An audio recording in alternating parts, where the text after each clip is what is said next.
The only people who don't want to disclose the truth are people with something to hide.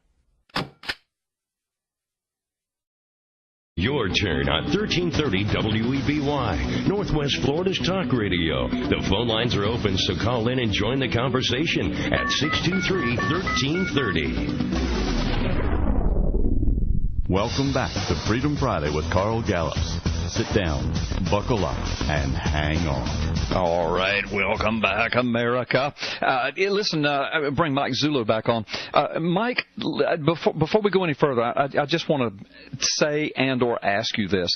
Worst case scenario to you and me, and those that are wanting something to be done in this, worst case scenario is that, let's just say that all the VIPs back out, all the groups that are interested back out, everybody backs down, nobody really comes forward with all the promises they've made you and that they've made me, and Obama makes it through all these scandals, and he winds up serving out his full term and goes off into the sunset.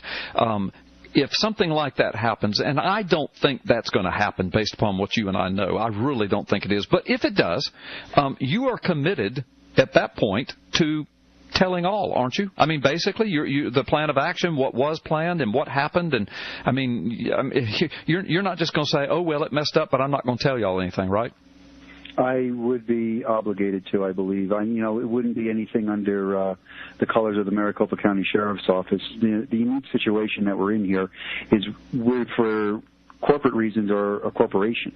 Right. And the work product is mine. Right. And the investigative time has been mine. Right. So I would have that ability, but I hope that doesn't happen. Oh, I do too. But I know people are making the charges that, well, you keep saying all this stuff's going to happen and it hasn't happened yet. And I know they're just impatient and they want something to happen now. You and I understand how this process works. We know everything, so we're not impatient, but they are, and I understand. But then I also sometimes get a little fear in my heart, like, gosh, what if everything just falls apart? This is going to make me look like I've been lying for a year, but I haven't been lying. But Carl, if I could just interject, and yep. You know what? There's always the probability of that.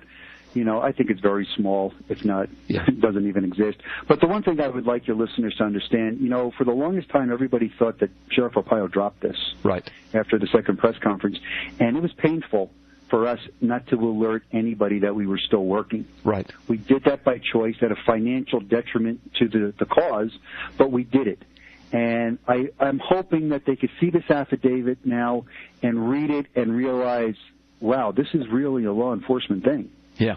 Yeah. These guys are serious, because I'm going to tell you, we are serious. Oh, yeah. I know. I'm sorry, we've got a delay here. Yeah, no, that affidavit is clear. 207 points of powerful argument, so powerful that the OBOTs have gone silent.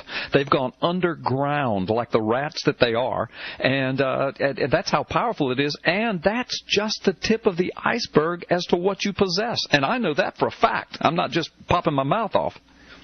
You're right. And just to put it into perspective, 56 pages doesn't even approach 10% of the investigative report that I am writing and continue to write. Right.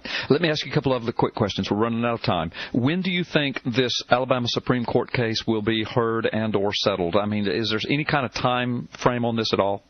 I made an inquiry of Larry Klayman, and he told me he thought he would hear something within the next 3 months. Okay. The wheels of justice move slow. Oh, I know. For all I know, that court could say, hey, come in tomorrow for oral arguments. I don't know. They could, yeah. Now, let me ask you this. Do you think there's a chance that you might be a part of oral arguments and testimony in that case, regardless of the affidavit?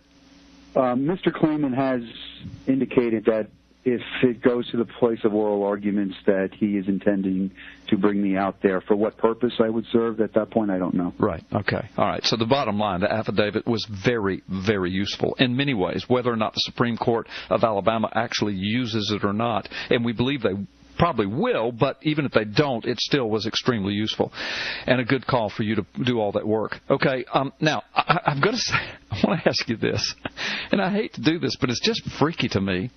The Obama bots have gone underground. They've gone quiet, but there is a person who has gone ballistic who I thought was kind of, on our side, and I'm talking about Orly Taitz, who I have interviewed on this show a couple of times. I've been in conference with her before. Used to think very highly of her until just recently. I've been reading her website with my jaw on the ground.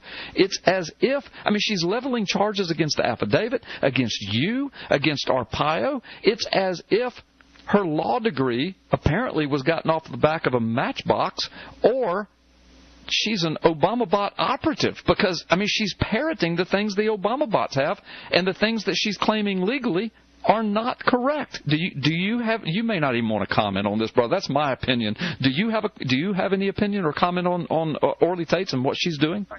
You know, Carl, I'm really shocked by this latest barrage. I mean, it's been happening now for 18 months, and she's been the one carrying the flag that we're not doing what we promised, submitting charges and whatnot. And look, if she knew anything about the criminal process, right, there's good reasons why we're not going that direction right now. Right.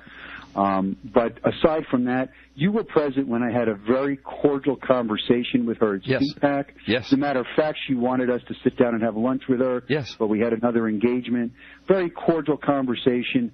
And it wasn't, 15 minutes after that, she's posting stuff on her blog all over again. Yeah. But the thing that bothers me the most about this last go-around is it does sound very Obatish. Yes. It is the same tactic. And what's suspect to me at this point in time is those disinformation tactics are to have people appear to champion a cause and then really not be what you believe they are. Yeah. Yeah. And, I am not the one that racked up 20 losing lawsuits. Right. I'm not the one sanctioned by a judge. I am not the one reprimanded by a judge numerous times in different venues. I'm not the one that did any of that. Right.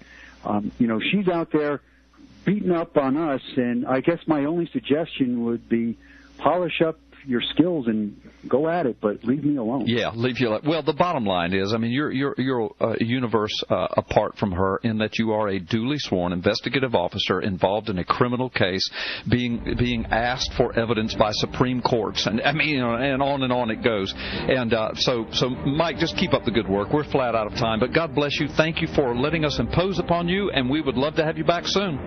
Thanks, Carl. You have a great day. Okay, you as well. Well, folks, you are listening to Freedom Friday with Carl Gallops. The only people who don't want to disclose the truth are people with something to hide.